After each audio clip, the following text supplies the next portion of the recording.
એટલું જ. આજે આપણે એક એવી વાર્તાની વાત કરીશું જે સદીઓથી આપણને શીખવતી આવી છે કે મિત્રતાનો અસલી મતલબ શું છે. અને સાચું કહું તો આ વાર્તા આજે પણ એટલી જ દિલને સ્પર્શી જાય છે. આ વાર્તા છે ને આપણને એક બહુ જ મોટા સવાલનો જવાબ શોધવા મજબૂર કરે છે. શું સાચી દોસ્તી સમય અને સ્ટેટસ કરતાં પણ મોટી હોય છે? શું દોસ્તીમાં પૈસા કે પદવી વચ્ચે આવે?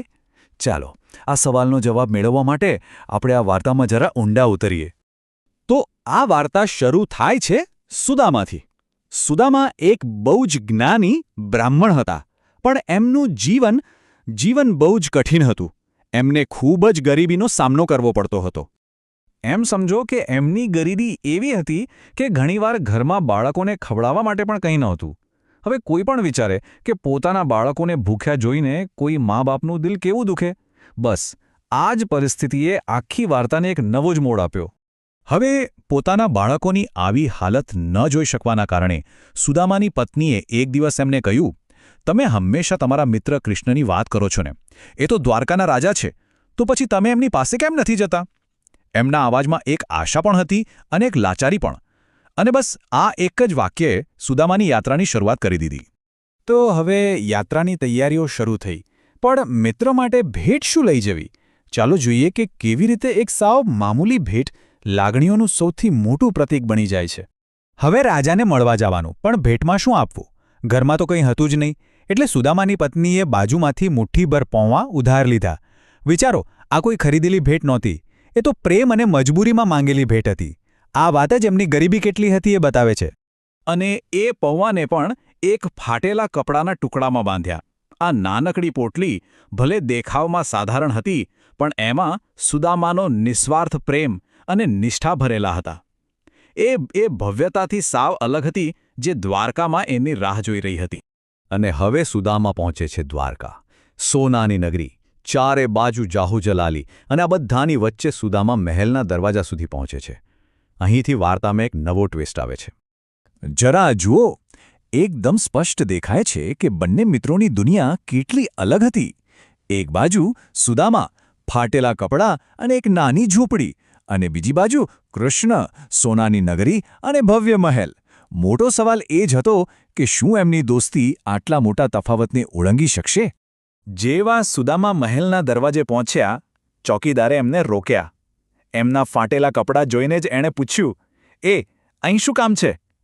આ શબ્દો એ સમયની સામાજિક અસમાનતાનો સીધો પુરાવો હતા. પણ જેવો ચોકીદારે અંદર જઈને કૃષ્ણને કહ્યું કે કોઈ સુદામા નામના બ્રાહ્મણ આવ્યા છે, આખું દૃશ્ય જ બદલાઈ ગયું. ભગવાન કૃષ્ણ, દ્વારકાના રાજા, બધા રાજપાટના નિયમો ભૂલીને પોતાના બાળપણના દોસ્તને મળવા ઉઘાડા પગે દોડ્યા. આ એક જ ક્ષણ બતાવી દે છે કે સાચી મિત્રતા માટે પદવી કોઈ માયને નથી રાખતી. આ સીન તો વાર્તાનું હૃદય છે એમ કહી શકાય.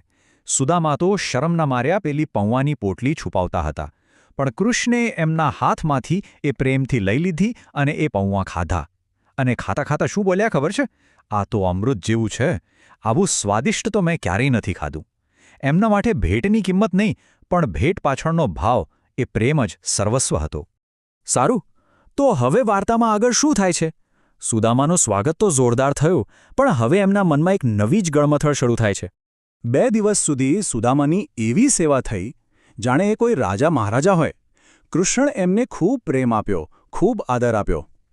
બંને મિત્રો તો બસ બાળપણની વાતોમાં જ ખોવાઈ ગયા. અને આ બધા પ્રેમ અને મહેમાનગતિમાં સુદામા જે કામ માટે આવ્યા હતા એ કહેવાનું જ ભૂલી ગયા. એમના મનમાં એક જ વિચાર ચાલતો હતો, હું મદદ માંગવા તો આવ્યો જ છું, પણ મારા મિત્ર પાસે હું કંઈ માંગી કેવી રીતે શકું? એમનું સ્વાભિમાન અને મિત્રતાનો સંબંધ એમને રોકી રહ્યો હતો. અને એટલે જ 2 દિવસ પછી સુદામા કંઈ પણ માગ્યા વગર જ પોતાના ઘરે પાછા જવા નીકળી પડ્યા. મનમાં કદાચ એવું પણ થયું હશે કે શું આટલી લાંબી મુસાફરી બેકાર ગઈ? હવે આવે છે વાર્તાનો સૌથી જાદુઈ હિસ્સો.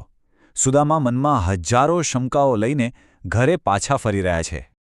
આખા રસ્તે સુદામા એ જ વિચારતા હતા, હું ઘરે જઈને મારી પત્નીને શું જવાબ આપીશ? એ પૂછશે કે શું લાવ્યા, તો હું શું કહીશ? એમને લાગી રહ્યું હતું કે એ ખાલી હાથે પાછા જઈ રહ્યા છે. અને આ જ ચિંતા આગળ જે થવાનું છે એને વધુ અદ્ભુત બનાવે છે. પણ જેવું એ પોતાના ગામ પહોંચ્યા, એમની આંખો પહોળી જ રહી ગઈ. જ્યાં એમની નાની ઝૂંપડી હતી ત્યાં હવે એક આલિશાન મહેલ ઊભો હતો. આ બધું કૃષ્ણાએ કર્યું હતું, એક એવી ભેટ જે સુદામાએ માંગી નહોતી. કેમ? કારણ કે સાચો મિત્ર તો કહ્યા વગર જ બધું સમજી જાય છે. શું અદ્ભુત દ્રશ્ય છે, નહીં? તો ચાલો આખી વાર્તામાંથી આપણને શું શીખવા મળ્યું એનો સાર સમજીએ.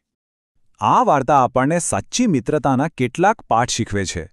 પહેલું, કે દોસ્તી પૈસા અને ગરીબીથી ઘણી ઉપર છે. બીજું, એ કોઈ સામાજિક સ્ટેટસ નથી જોતી. ત્રીજું, એ શબ્દો વગર પણ જરૂરિયાતો સમજી જાય છે. ચોથું, એનો પાયો પ્રેમ અને આદર છે. અને છેલ્લે, સમય અને અંતર પણ સાચી મિત્રતાને તોડી નથી શકતા. અને બસ આ જ કારણ છે કે સદીઓ વીતી ગઈ હોવા છતાં આજે પણ જ્યારે સાચી દોસ્તીની મિસાલ આપવાની હોય ને ત્યારે આખી દુનિયા કૃષ્ણ અને સુદામાને જ યાદ કરે છે. એમની મિત્રતા એક વાર્તા નહીં, એક ઉદાહરણ બની ગઈ છે. અને છેલ્લે આ વાર્તા આપણને બધાને એક સવાલ સાથે છોડી જાય છે.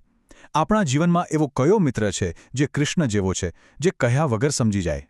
અથવા આપણે કોઈના માટે સુદામા જેવા મિત્ર છીએ જેની મિત્રતા અડગ છે? આ વાર્તા ખરેખર આપણને આપણા સંબંધો વિશે વિચારવા પર મજબૂર કરે છે.